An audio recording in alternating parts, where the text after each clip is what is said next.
West Indies Cricket, Caribbean Cricket Podcast. West Indies Cricket, Caribbean Cricket Podcast. Yes, ladies and gentlemen, welcome back to another edition of the Caribbean Cricket Podcast. I'm on half of the Caribbean Cricket Podcast, Machel St. Patrick Hewitt, and with me as ever is my partner in crime, Santokie Nagilendran. Santokie, how you doing? Yeah, all good, Mash. What a start to 2025 we have had. The down bad derby lived up to its hype. A chaotic minefield at Multan saw 40 wickets tumble in what amounted to less than 2 days' worth of overs, as West Indies ultimately lost by 127 runs. Now, Mash, as always, we're here to dissect, performances, what this means for West Indies cricket, looking ahead to the second test, etc., etc. But I'm going to start with this statistic, which I read just before coming on the show, Mash. In this test match, West Indies faced 371 balls, 61.5 overs, and lost all 20 wickets. In the history of West Indies cricket, that is the fewest amount of balls a side has ever faced to lose all of their wickets. It's the fewest amount of deliveries Pakistan have delivered to take all 20 wickets. So basically what we saw in this test match is an unprecedented, in West Indies cricket in history, an unprecedented down bad statistic, down bad moment. So Mash, I know people will say, let's put a positive spin on it. These are young players, they're learning their game. But this isn't the worst West Indies side we've ever seen. It's a talented group of players.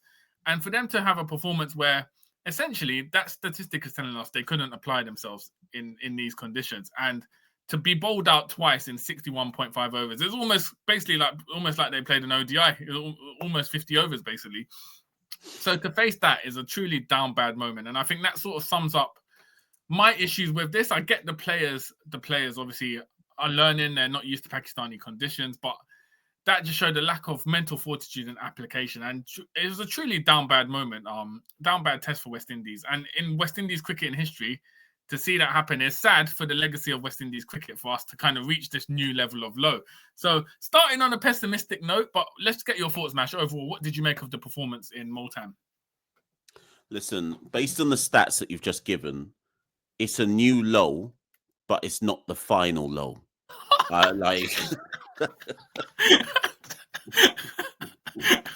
Man said, let me outdo your pessimism.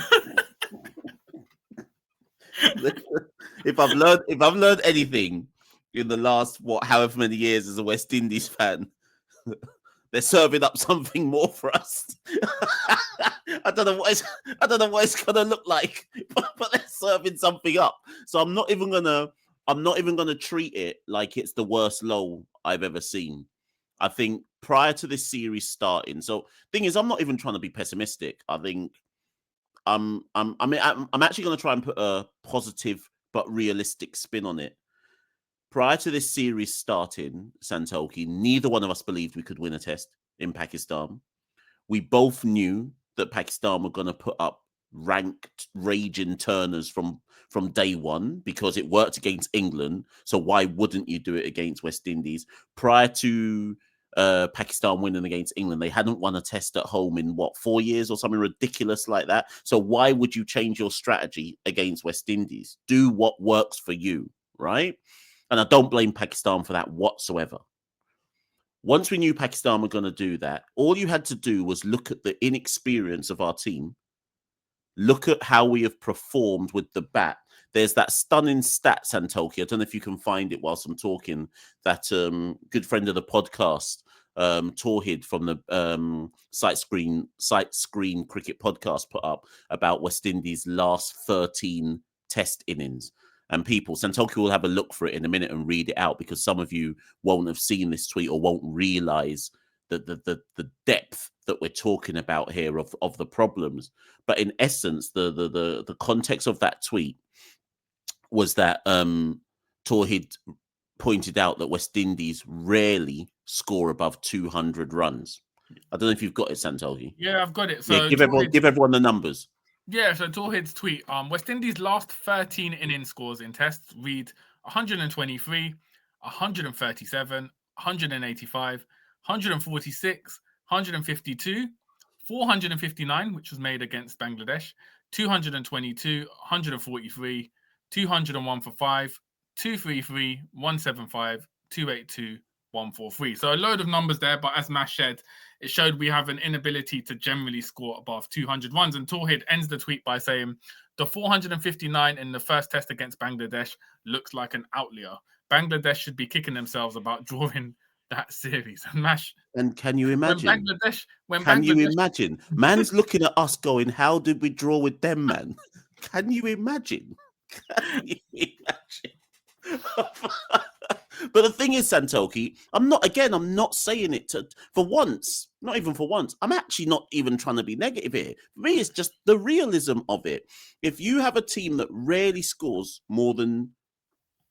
barely more than 180 runs. I don't know what the mean average is in all of that you just read out, but I'd harbor a guess that it's like 165 or something, right? If you have a team that barely scores more than 180 more often than not, why would we go to Pakistan on a raging Turner and do anything significant? So in truth, Santokie, as difficult as it will be for some of the uncles to hear, what we actually saw against Pakistan was what people should have expected. We said it beforehand. So why would anyone be shocked by this, Santokie?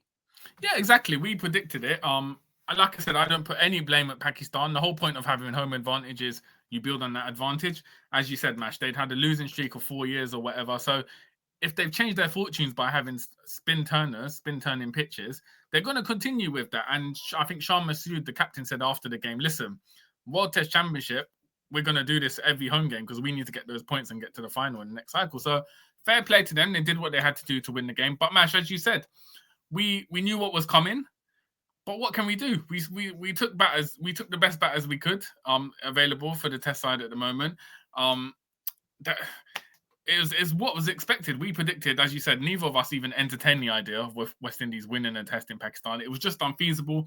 And even from a bowling perspective, obviously we performed better with the ball, as has been a recent trend in our test side. We took our best spinners, Moti, Warrican, and we had Kevin Sinclair, who's more than a part-time spinner, is a good spinner as well. So I don't know what else we could have done, Mash. This is all we. The one thing we do have to be thankful that Alec Afanay's managed to kind of save our blushes in the second innings by producing a half century to make the score look closer than it was in the end result. But really and truly, we were outplayed for the 2.5 days in Multan. So where do you want to, let's go through this, Mash. Where do you want to start? What do you want to look at first in terms of how we break down this game?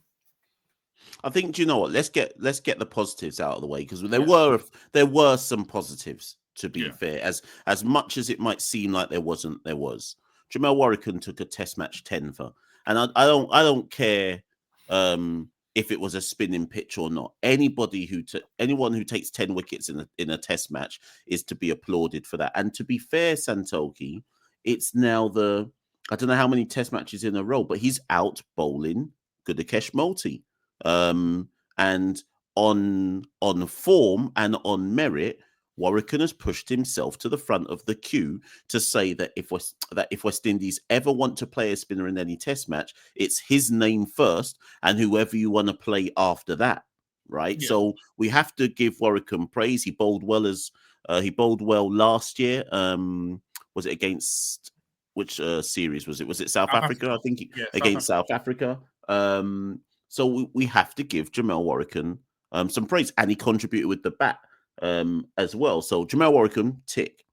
First innings, Jaden Seals took 3 wickets up top on a pitch that was supposed to just only aid spinners, and Seals performed above the expectations on the pitch. And again, highlighting to everyone, there was a stat which was shown at the end of the first innings, which showed that in world cricket, unless I might have read the stat wrong, but I swear the stat said that in world cricket, Seals has a better strike rate than Bumrah. I swear that's what the stat said in terms of he takes a wicket every however many balls compared to Bumrah. I swear that's what it said. Someone's going to get in the comments and say I'm chatting shit, but I swear that's what the stat said, and I'm not surprised. So it was good to see Jaden do his thing. As you just alluded to, Afanase scored a 50. That 50 basically secures his spot for the rest of the year because there's no one to challenge him. Yeah. So that and people say, oh, your standards are so low, but that 50 secures his spot. That's it now. No one should ever talk about should Afanase be out, this, that, or whatever. Santokie, everyone else, when you add up their scores, I'm not sure if you added up all of the top 6 scores. I'm not even sure it gets to 50. Yeah, exactly. If you see what I mean. So Athanaze is 50, secures him his spot, and Bish alluded to this, and I think he's right to say so. I thought Tevin Imlach was tidy. I thought it was tidy behind the stumps. Took a good leg side catch in the first innings. So and the tail end of the first innings, what was it? Multi, Warwican, and Seals inexplicably put up more runs than the top 7. I think so it's not a positive, but we have to raise it as well. Yeah, I think like you said, Warwican's pushed himself up to being a premier spinner for West Indies. Moti, it's more as well down to Moti losing form since that South Africa series. We saw him go for a lot of runs there. Neither played against Bangladesh or neither got picked against Bangladesh. And in this series, it was strange because Moti went for a lot of runs in the first innings. Warwican obviously looked more threatening towards the end. And then in the second innings, I don't know if Brathwaite lost trust in Moti. He didn't bowl him for initially at the beginning. I think he had 5 overs and then he gave it to Warwican, Kavem Hodge, Sinclair. So it was like, I don't know if he lost trust in Moti or what was going on there, but Moti just looks like someone who, is focused on the white ball game so much, he's kind of lost the line and lengths needed in Test cricket, the probing balls. So Warwican's jumped ahead of him in the queue, and as you said, inexplicably, Warwican was the top scorer in the first innings with 31 runs as well. So you have to give him credit to that. Building on what you said, I think Tevin Imlach was excellent behind the stumps. Really good at predicting the ball, and kind of, if you compared it to Rizwan as well, Imlach was very, very good considering how unpredictable the balls were going, the spinners were going. He kind of knew it. That obviously helps that playing in Guyana for so long, he's kind of familiar with that type of pitches. But Imlach was very, very good behind the stumps, I thought. Athanaze as well showed his quality, as you said. And Jaden Seals, I guess, was probably the star for us in this Test cricket, in this Test. Not since, the days of Ambrose and Walsh have we seen a pacer in subcontinental conditions kind of do what he did in that first innings.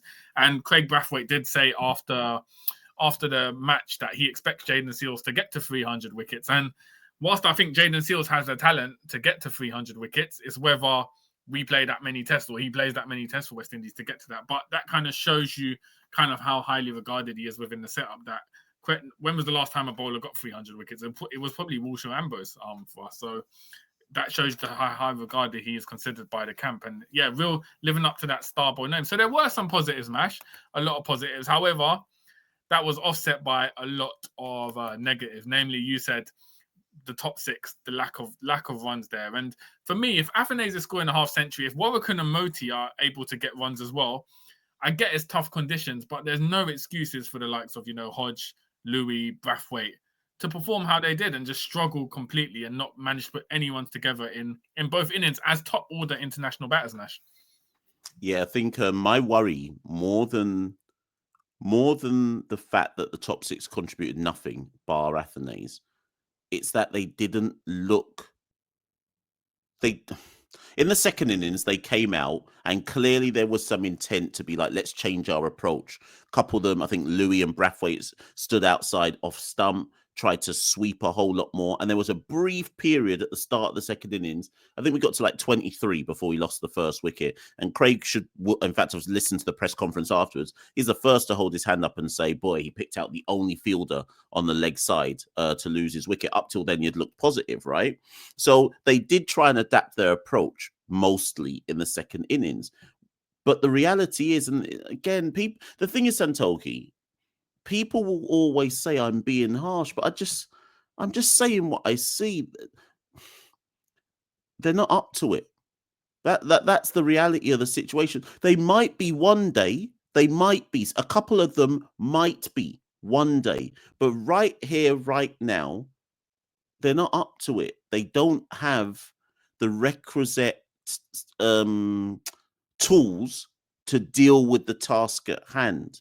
Now, I'm not saying in the second test that a couple man might not learn from Athanaze, or maybe a couple man have read Bravo's manual and they might be able to get to like 20, 25 or something in the second test, because it's going to be the exact same situation again, right?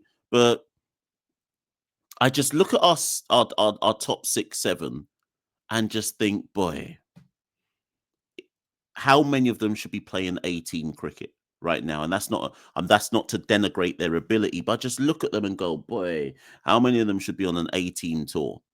Just trying to hone their skills. I'm not even talking about regional down bad cricket. That can barely help you, right? I'm just looking at going when South Africa turn up for the A tour, whether it's March, April, whatever it might be, we might as well play our whole test team.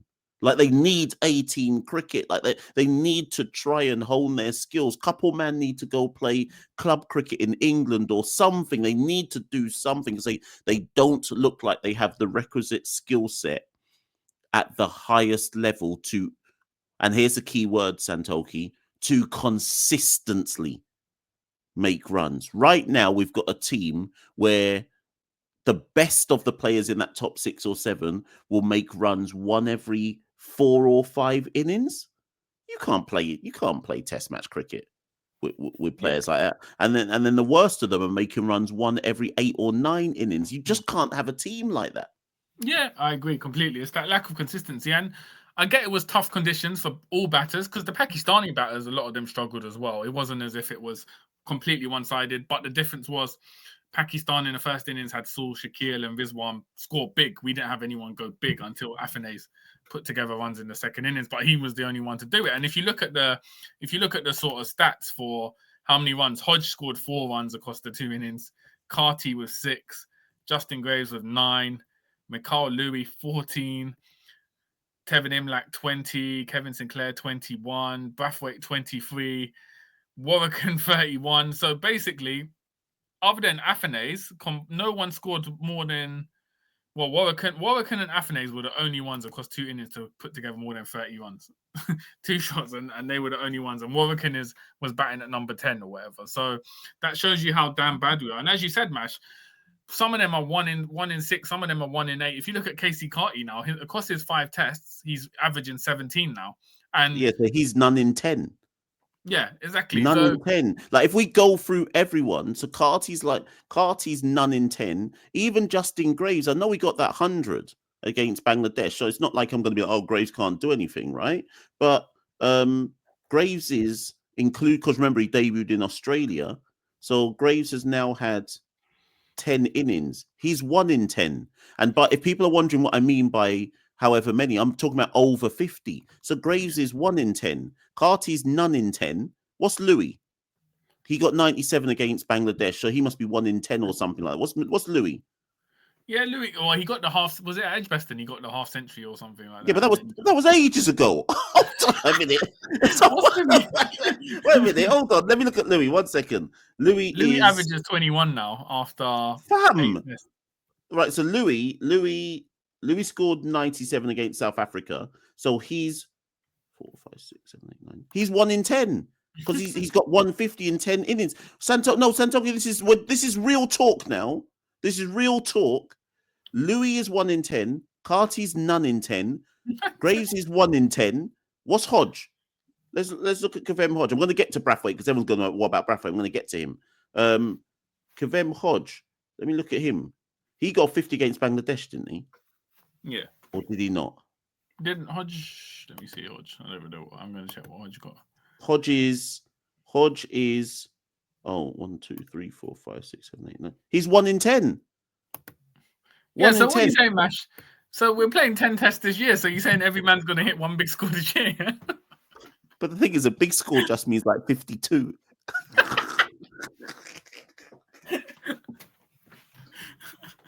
my God. Santokie, the whole team, on a very serious note, big and strong now, on a serious note. Notice I didn't include Afanase because Afanase obviously scored 50 and he scored a 97 against Bangladesh. So right now Afanase is like 2 in 6, if you see what I mean. So we don't need to include him in this. But Santokie, big and strong now. I didn't even look at Craig. I presume Craig's none in 10 because I think his last 50 would have been against England. So Craig is none in 10. Carty's none in 10. Louis 1 in 10. Hodge is 1 in 10.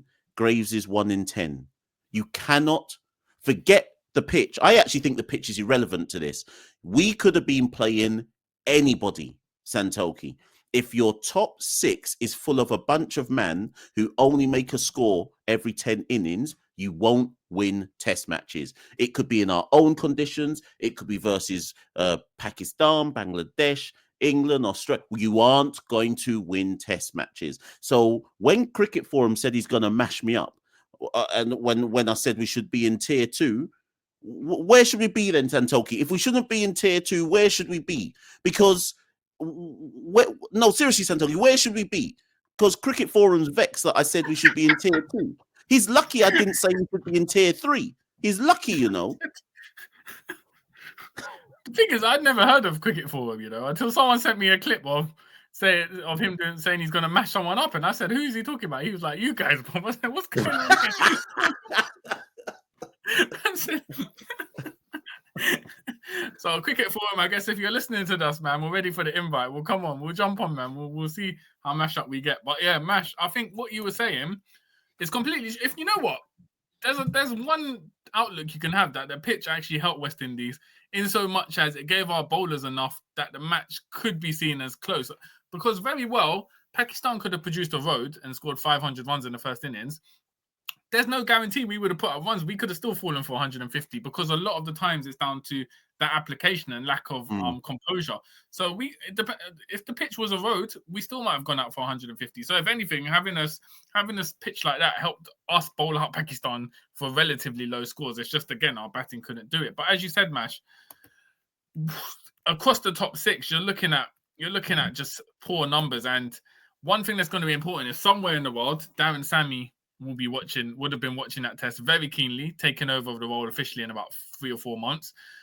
If you're Darren Sammy, Mash, are you just looking at this as, I need to make wholesale changes to this top 6? Or is it going to be a case of, there's talent here, we can work with them and build from them? Obviously it's hard to kind of predict, but how do you think things are going to go based on what we've seen in this test and against Bangladesh, South Africa in recent months? Okay, so I've got an interesting answer to this. Because on one hand, I was speaking to a good friend earlier on. If he's listening to this, he knows who he is. On one hand, you look at it, and I think I discussed this on one of the most recent call-in shows. On one hand, you look at it and you go, these are youth men. You have to help them. They're all part of a developmental plan. You've got to invest in them. They aren't playing 18 cricket. So what do you expect? You just have to, ride the waves of the down bad and the highs, and this team also won in Australia. It doesn't, like, losing is going to be part and parcel of the. So on one hand, I hear all that, and I'm like, boy, Santokie, you know, we just have to take the rough with the smooth.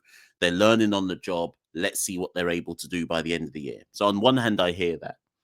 On the other hand, I'm saying to myself, the game is the game, and it's about winning matches of cricket. And I hear development. If I always like to link things to football. If my manager at the club I support suddenly started saying, "Yeah, we're just playing youth men," and we started losing, everyone would get vexed, because they'd be like, "No, we still have to win. Like, you still have to be moving forward in some shape or form, right?" No one's position. Well, I guess what I'm getting at is no one's position should be safe. And let's just say, argument's sake, Santokie. Obviously, the pitch is going to be similar again in the next test match. So let's just say, argument's sake, the top 6, 7 fell again, apart from one man. And let's say that one man is Athanaze. If at the end of this test series, everyone has gone none in 12 or 1 in 12, how do you justify still picking them? How? Now, we can talk about coaching and pitches and down bad system and bad selection and no long-term thought processes, and I hear every single bit of that. But performance is performance. If none in 12 and 1 in 12 is deemed good enough, then what's bad? What justifies dropping or telling someone to go? Where's the line, Santokie? I guess that's what I'm asking you. Where is the line? There is no line, Mash, because what we're saying is, all right, let's say we got 4 or 5 players who don't score again in the second test, down bad, 0 in 12 batters. What are you doing? Who are replacing them? Are you just going to go back to the drawing board, go into the regional scene and say, all right, cool, we're going to find another 4 or 5 batters and throw them in, and we're going to have the same result? So there's no there's no alternative match. These are the best in the region.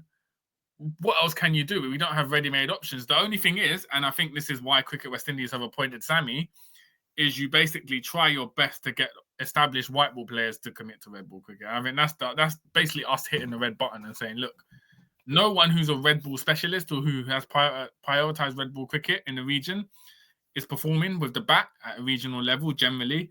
So we need to go with guys who in the white ball cricket who have shown they've got transferable skills, and we'll go from that. So Sammy, he's probably already made the calls. He'll definitely, you tweeted earlier, Brandon King, Shea Hope, Roston Chase to an extent, optimistically Nicholas Poor and Shafane Rutherford. He's going to be calling them up and saying, listen, I can't rely on the regional system. These batters aren't performing in Pakistan.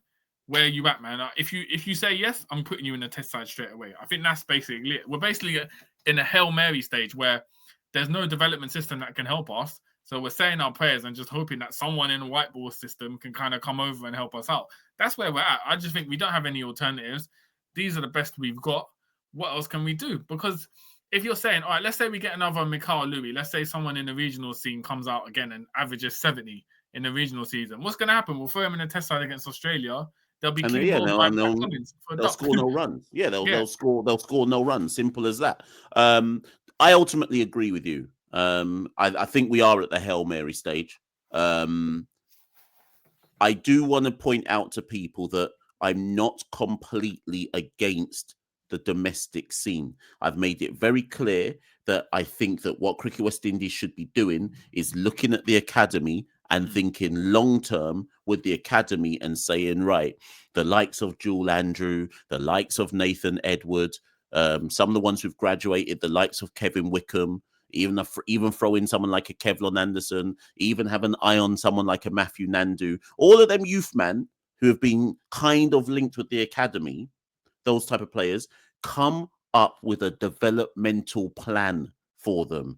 That plan for me, Santokie, doesn't mean, right, drop Mikhail Louis, drop Craig Brathwaite, throw in Matthew Nandu. Matthew Nandu should be nowhere near the West Indies men's senior time at this stage of his career. But I have nothing against them identifying 1, 2, 3, 4 youth men and coming up with a strategic plan for 3 to 4 years from now to say, we are going to put them into the West Indies team in the future, but we're not going to allow their franchises to mash up their development. We're going to come up with a way that by the time they debut for West Indies, they've at least had a good grounding, as opposed to what we currently have, which is, oh, you just scored 600 runs in the domestic system, in you come. Oh, you've got flaws, have you? Oh, well, you'll have to work them out in the international system. Like, do you know what I mean? Like, I'm done with that now.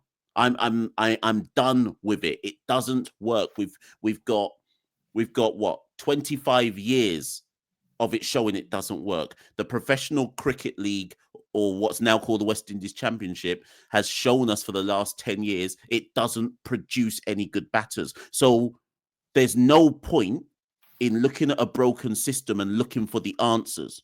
So in the background, I'm still working on the young youths and the academy development. Ramesh as head academy coach, director of cricket, all of that. Identify the young youths. But right now, Santokie, if Sammy decided to go Hail Mary, who could blame him? Yeah. And last thing I'll just say before you come in is it's not even for me about the players. It's not about, oh, is Brandon King better? Is Shea Hope better? Right now at this stage, Santokie, all I'm thinking is at least they've got international experience. That's actually all I'm thinking about. It's not even about if they end up being better. They've at least played some high level of international cricket, which means you're not having to start from scratch with them. Yeah, exactly.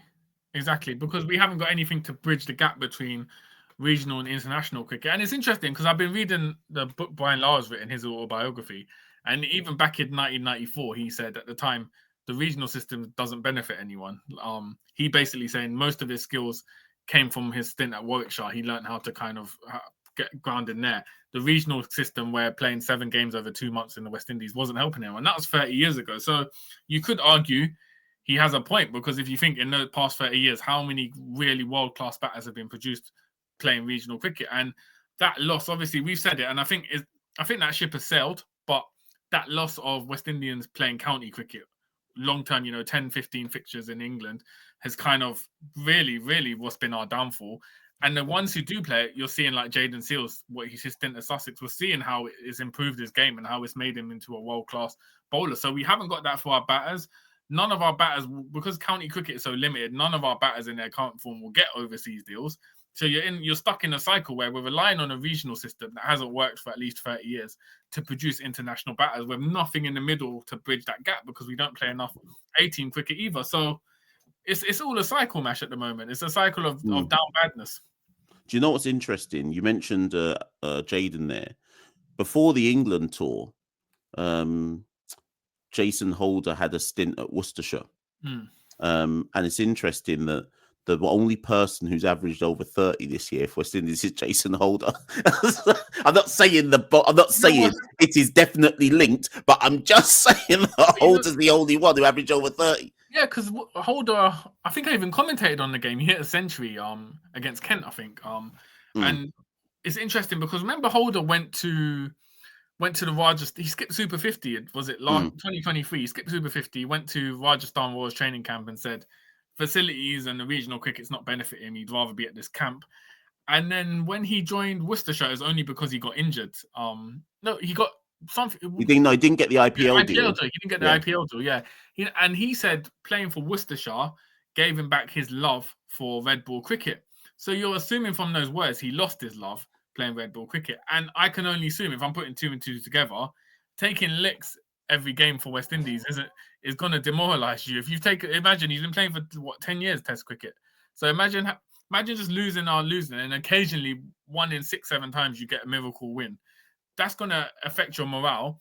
And county cricket gave him back that love for cricket. So you can only imagine what the other players are feeling, just being stuck in a cycle of losing. So if anything, it was probably refreshing for Jaden Seals to play at Sussex in a team where you're actually winning more than one game at a time. You getting that feeling back, that love of the game. And that's what West Indian players are missing at the moment. We're stuck in a cycle of lose. Players lose morale. They get their form slips even further. And the only way they can regain it is by playing for 2 months back in the regional system. So it's what it is. And we'd even talk about, you touched on it earlier, Mash, the Darren Bravo manual for playing spin. Those of you not aware, on Instagram, Darren Bravo, I think it was last night, he posted on his Instagram a long, I don't know how many words, like 500 to 1,000 words on exactly how you should bat spin, with a picture of him batting in India with MS Dhoni behind the wicket. So reading between the lines, you're essentially saying that's obviously linked to the performances in Pakistan. And you know what, Mash? Darren Bravo and Nkrumah Bonner, they're sort of off the top of my head batters who have shown quality abroad, play overseas, have shown that quality, and they've been discarded for reasons which go beyond the cricket field, from what it looks like our perspective. As much as we're saying, the system's not producing players, the times when we've shown players who do have something about them, we shot ourselves in the foot and got rid of them for reasons which no one can really comprehend. So it's a bit of a struggle at the moment, and I feel like we put a lot of pressure on Darren Sammy at this point in time to rejuvenate. Let me just read something to you. Santokie, because and before anyone gets in the comments and says, "Yeah, Bravo's done," this isn't about whether Darren Bravo should come back. But I just read what Darren Bravo's average was in all of the Asian countries, right? His average in Bangladesh, Santokie, he played 4 test matches in Bangladesh. He averaged 75. He played 5 test matches in India. He averaged 50. He played 5 test matches in Sri Lanka. He averaged 50, right? He played 3 test matches in UAE. Obviously, those will be the Pakistan ones. He averaged 46. So I think Bravo might have a point, Santokie. I think before people go, "Oh, Bravo, I think he's coming from a position of authority when he says this is how you're supposed to play spin. Exactly. So it's worth just giving those stats. Yeah, exactly. And same for Bonner. We saw what Bonner did in Bangladesh against spin. His quality as a batter as well. And he's someone missing. I don't think he's been named in the Jamaica Scorpion side, so the regional season. So it looks like at this point in time, Darren Bravo and Bonner will never see them, at least in West Indies colours again, which is a shame, Mash. But like I was saying, it does feel like fans and stakeholders have placed a lot of pressure on Darren Sammy to essentially provide a miracle this year, because as you said, Mash, a lot of people cussed us out and thought we were going too far. You said we played 10 tests this year. there's a very strong possibility we end this year losing all 10 tests. You said, yeah, because you said we're going to win 2, and I said 0-10. I'm trying to get our sponsorship, man. I can't be 0-10. But yeah, realistically, we go. So after this Pakistan, I mean, based on what we see now, it would really be probably the greatest win of all time if West Indies will manage to win the second test in Multan against Pakistan.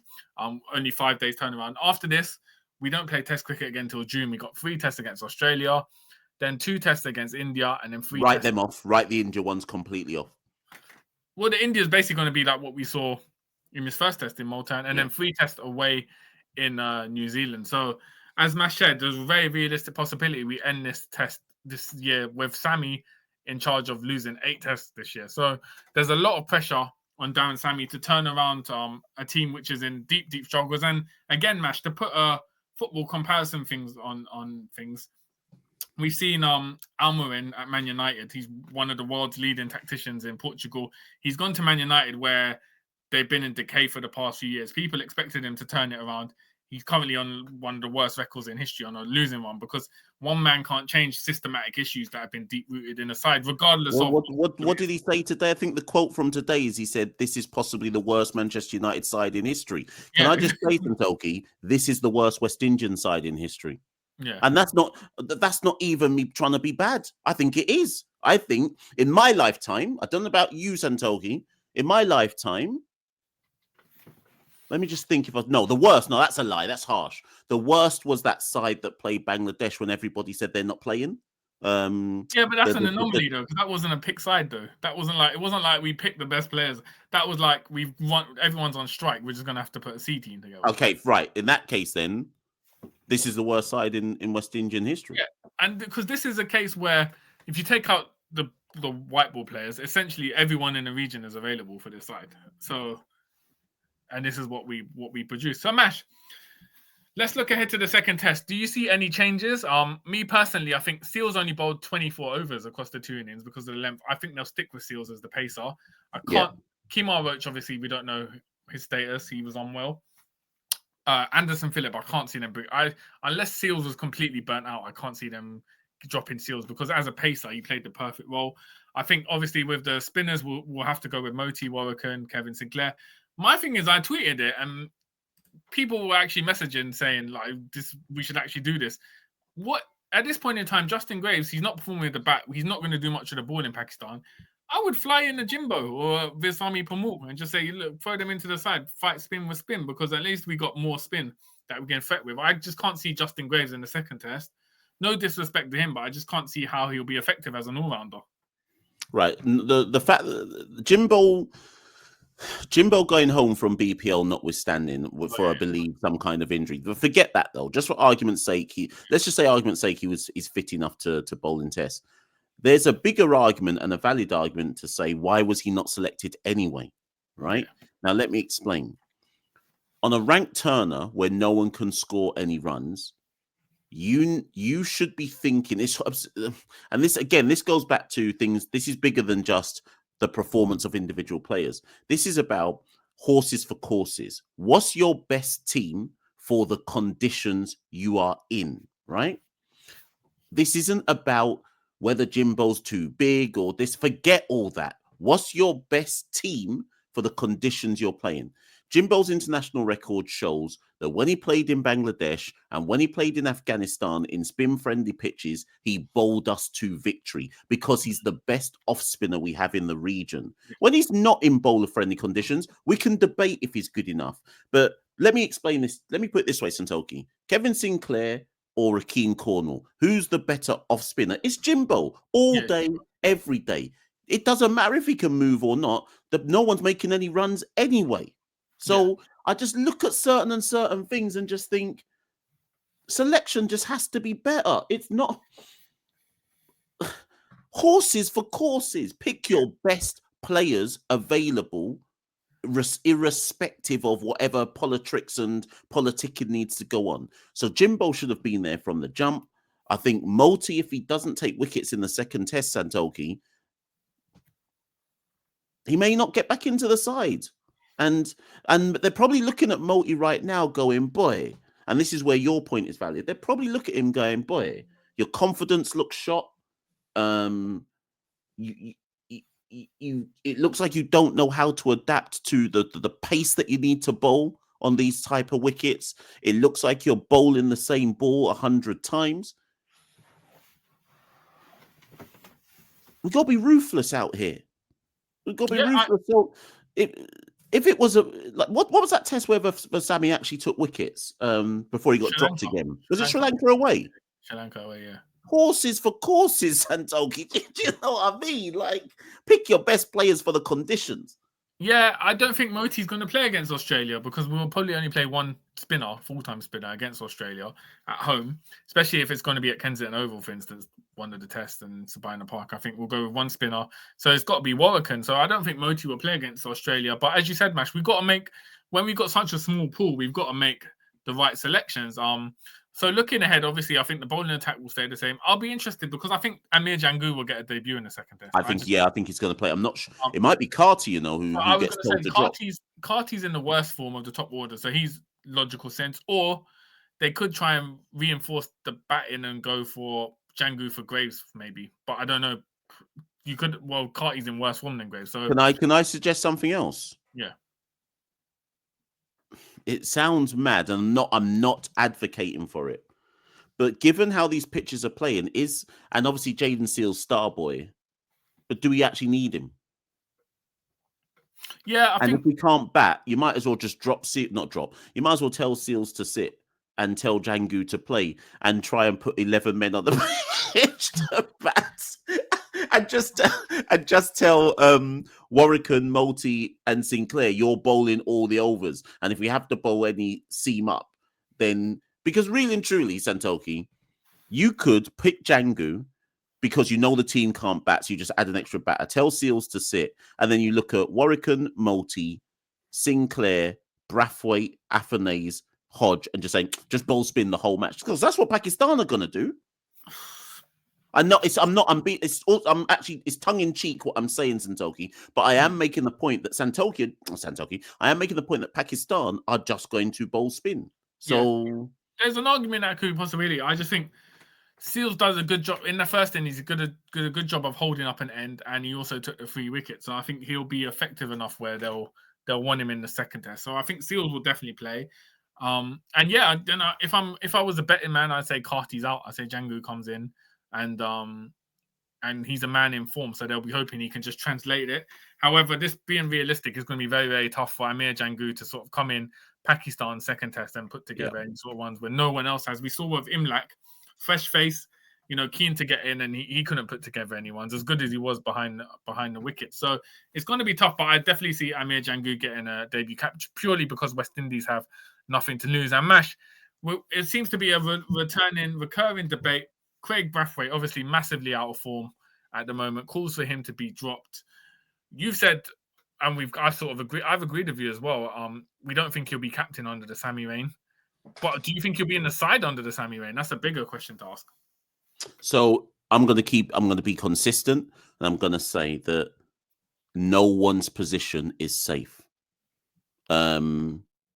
So if Darren Sammy, what I think will happen is that Sammy will give him Australia as his last chance to find some form. That's what I think will happen. But if we're being ruthless, no one's position is safe, and that should include him in that conversation. However, every time, I don't know about anybody else, but remember, Santokie, Mikael Louis is struggling big time.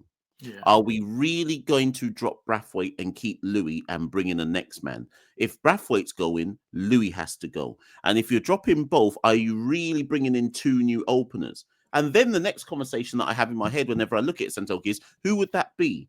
It's McCaskey, Solizano. That's it. Who else is John Campbell, Matthew Nandu. None of them are making runs. So none of them. You have to go with someone like a Matthew Nandu, for instance, and just say, you know what, let's just get this guy in. Taj Narayan. But the point, and the joke is, Santokie, I look back at us dropping Taj and go, so what did we do that for again? Like, No, I'm not saying Tasia was making runs, but I just look back at it and go, so what was the reason again? Other than the fact that he bats slow like Craig as well. Like, was it really paid off. was it Getting really Louis worth it? Yeah. What did Chanderpaul even end up averaging in Test cricket, man? I need to Google 31, this. I think it was 31. And Louis 21 at the moment. So we basically dropped Chanderpaul for someone who's doing worse at the moment. And based on one season as well. And like we've all said, it's not Louis. Yeah, 32.9. Tasia Mine was averaging. Obviously, that was inflated by the Zimbabwe double century, but at the end of the day, Louis averaging 21. And like you said, he's only put together one big score in his last 10 innings. So it's down bad at the moment, Mash.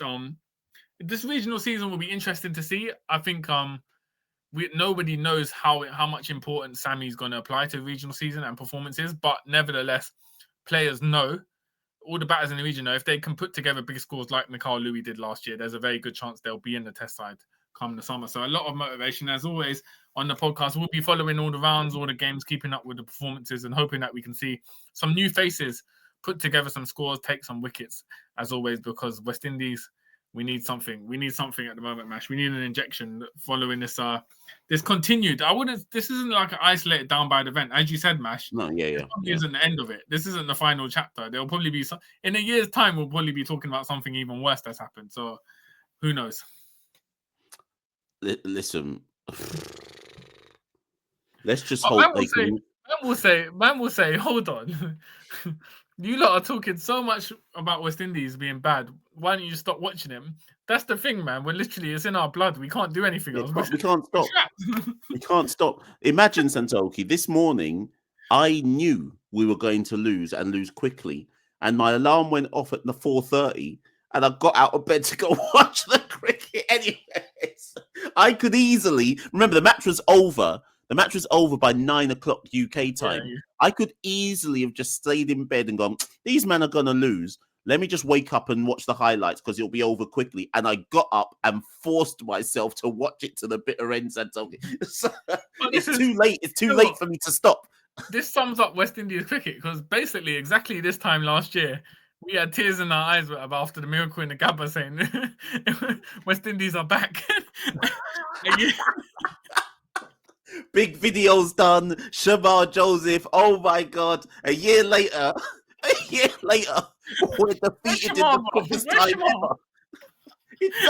Look at that villain arc from the greatest victory of all time to defeated in the quickest overs ever in the history of the Gangas. Oh my God.